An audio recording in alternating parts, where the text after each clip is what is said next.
Excellent. Well, with that, without further ado, I think I will pass it over to our director, Alyssa Chatterjee, who's going to kick us off, and we'll then hand it over to Erin Zysett, Christina Cortez-Bannock for a brand overview.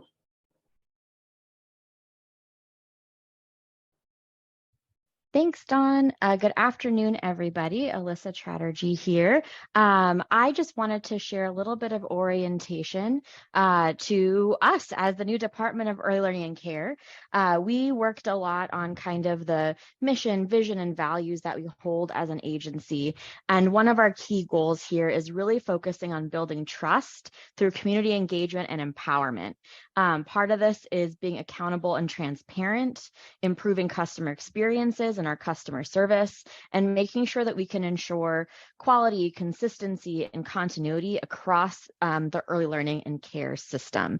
And so a big part of doing that work is branding and making sure that now that we have an agency that's dedicated to the early learning and care system, that's dedicated to childcare and to early learning programming, that families know that there is an agency that exists and that there's resources available as they navigate a system that we all know is really complex and disparate. So just appreciate you all being here today. I know branding can seem like a nice to have or a one-off, but I think it's really important for us to really recognize that when community sees a sign, an icon that they recognize, and something that hopefully is representative and reflects the values that we hold as an agency and builds that trust, that we can work on ensuring smoother and more efficient access to services going forward. So thank you all for this.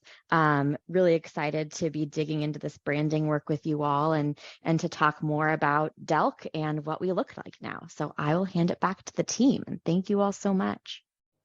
You're all well. My name's Erin Zysett. My colleague Christina Cortez-Bannock will be monitoring the chat and answering or elevating any questions that you may have as they come up while I present. And then we'll also have time at the end of the presentation for you to ask any additional questions.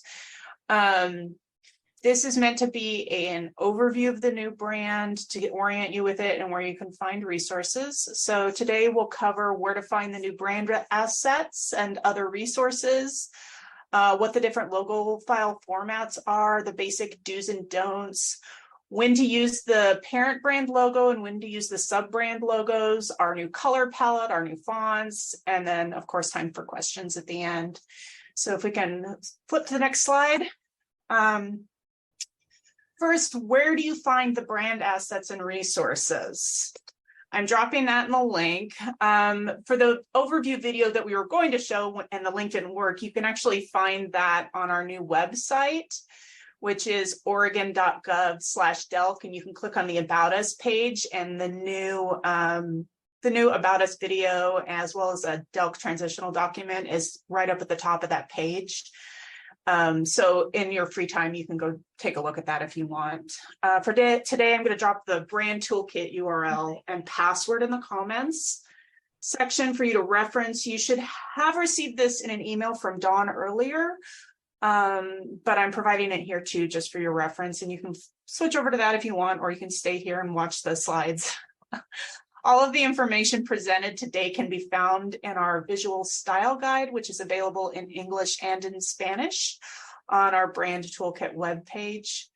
It's also where you can, that's also where you can download the logos and find the different fonts and color palette. Next slide.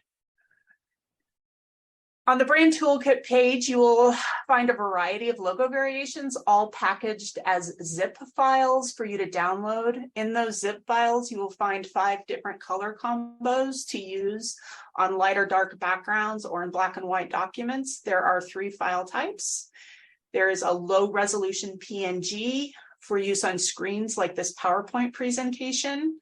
There's a high resolution PNG for use in documents that are going to be printed. And there are also vector images, EPS files, which are vector images and can only be used with certain software platforms. And those are mostly available for folks who work with professional designers or who use Adobe products or use design software. Most of you will probably be using the PNGs, however. You'll also see that there are 6 color variations of all the different logos. One of the color variations is not included here that I'm seeing on the screen, Dawn. I'm not sure if you have the most up-to-date slide deck going. There's a full color for dark backgrounds, which is the first one you see there. There's a full color for light backgrounds. There's a single color for dark backgrounds, and then there's a single color for light backgrounds, which is this blueberry color, and it's a single color like this vanilla color is currently. And then you'll also see that there's a white and a black variation on this, and those are for your black and white documents if you're doing black and white printing or something like that. These file types and styles should be usable in 99% of the documents you will be creating. The PNGs and the EPS file types allow for transparent backgrounds, which JPEGs do not, which is why I didn't include JPEGs in these logo packages. If you ever have an issue with accessing or using these files, you can email delc.info@delc.oregon.gov. This email is listed on the last slide deck in this presentation, but it's also all over the Brand Toolkit website. So what are the do's and don'ts with using this slide? As stated before, this information can be found in the visual style guide, which is available on that Brand Toolkit page, and we'll get you guys access to that in a little bit. The basic rule of thumb here is to allow clear space around the logo, to let it breathe. Don't crowd it. And don't make the logo so small that the words aren't legible anymore. This references some sizes here. You don't want to crowd the logo with all their elements, and for all logo formats, have a minimum of the height of the E in early learning around the entire logo. So if that E in early learning fits in all the space around the logo, you've given it enough breathing room. Don't make the centered or vertical logo smaller than 1 inch high, and don't make the horizontal one smaller than a ½ inch. You'll notice that the primary logo has a 1/3 size treatment. This should never be smaller than 0.35 inches high and is to mainly be used at the bottom of forms or places where there's not a lot of vertical space and you just need our logo on it. So that gives you kind of 3 treatments to use in your documents.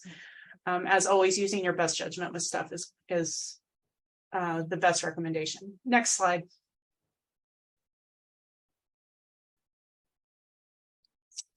So this one is pretty obvious, but we're going to go over it anyway. Don't change the logo colors. Don't change the logo's typeface. Don't apply a drop shadow. Don't place the logo on a photo where it can't be read, where the background is super busy and there's not enough contrast. Don't place the logo on a color that is low contrast, like this red here where it's hard to read or there's a lot of bleed. And don't rotate the logo. Just use the logo as it's used and try to keep it on clean backgrounds so it's readable to everybody, even folks with sight limitations. I'm going to take a break here. Are there any questions about the do's and don'ts?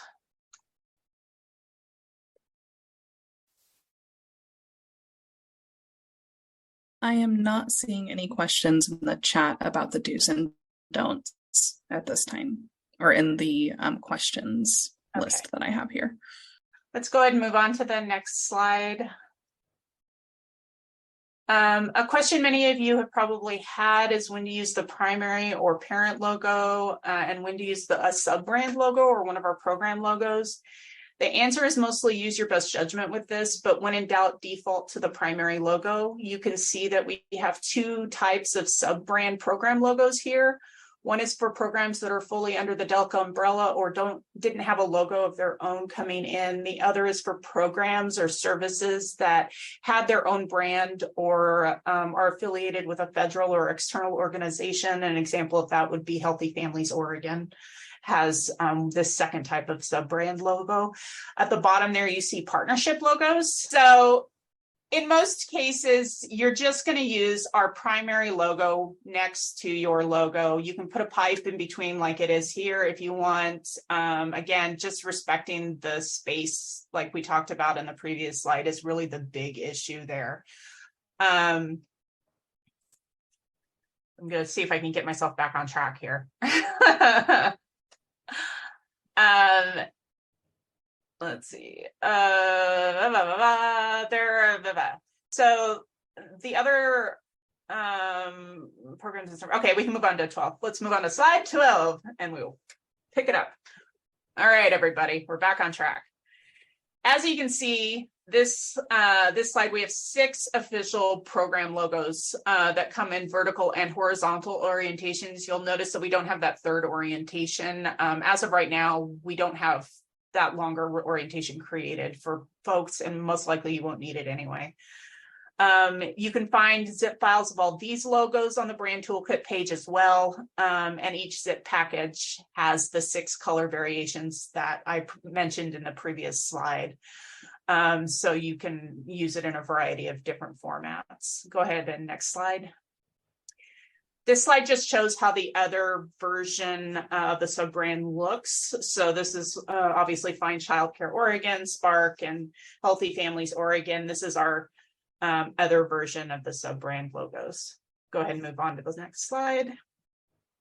So co-branding. There was a question about Preschool Promise. You can see that Preschool Promise is in the center there. Yes, the Preschool Promise branding is changing because all of our branding is changing. The original Preschool Promise branding that was done was based on our ELD brand palette and was developed under the ELD. So now that we are DELC, it has also undergone a rebrand that brought it in further under the umbrella with the look and feel of DELC so that it is more clearly associated with the Department of Early Learning and Care. Co-branding is what most of you are going to be doing. And as I stated before, when in doubt, use our primary logo when you're co-branding with us. This is just one example of how to do it, but as long as you're observing the logo do's and don'ts, it's up to your best judgment about how to incorporate our logo into your marketing materials. Bear in mind that the program logos should only be used for program-specific branding. Again, Preschool Promise probably being the most common one. If you are creating a document or signage or anything that's specifically for Preschool Promise, that's when you would use the Preschool Promise logo. But if you're creating a document or something that's sort of like overarching, these are the DELC programs that we do, OPK, Healthy Families Oregon, Preschool Promise, Baby Promise, those sorts of things. At that time, you would use the primary DELC logo with your logo because you're talking about multiple programs at that point, and it would be ridiculous to have every single program logo listed separately. So, hey, Erin, we do have a question that I think you basically just answered, but I just wanted to okay, go ahead. Ensure this individual felt like this was the answer they're looking for. So the question is, when are we required to use the new CCR in our logo? Are we still able to use our individual agency logo? Yes, you're still able to use your agency logo. Again, here, this is one of the CCR logos. I don't know if it's the current one. It's one that I pulled from an old design that I did a while back that had some co-branding for CCR&Rs. You are able to use your own logo. We ask that when you are promoting programs that are affiliated with us, that are funded by us, that you use our logo or the program logo in conjunction with your logo. That's where this co-branding comes into play. So that's how we would ask that you use this. Again, this is just one treatment. Obviously, this is for a horizontal treatment, and it has the line. You don't need to do that as long as you are observing the space and contrast things that we went over earlier. Anna's password is not working. All right, we'll get to that at the end. So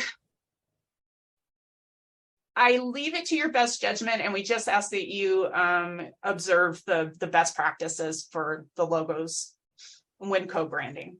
I hope that answers that question as much as possible. As for how you will roll this out, what I'm suggesting to most people, even internally, is that you don't need to go through and do a full document rebrand immediately, but start rebranding documents and forms and things as you're starting to redistribute them. So as you need to redistribute a form that maybe you use once a year or twice a year, go ahead and rebrand that before you send it out, but don't worry about it until you're ready to send it out. But you're probably going to want to update your website as soon as possible, and get some of this new branding and these new colors integrated into your marketing products as quickly as possible. So let's go ahead and move on to slide 15. This right here is the color palette. Again, this stuff is available in the style guide. This is mostly what you guys are going to be concerned with if you use our colors at all in your layout.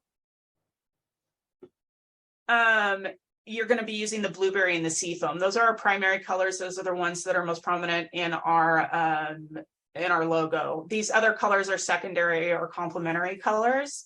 The sunflower and apple being the secondary colors, and the sky and the vanilla being considered tertiary colors. But you'll see these colors throughout our new branding and marketing materials.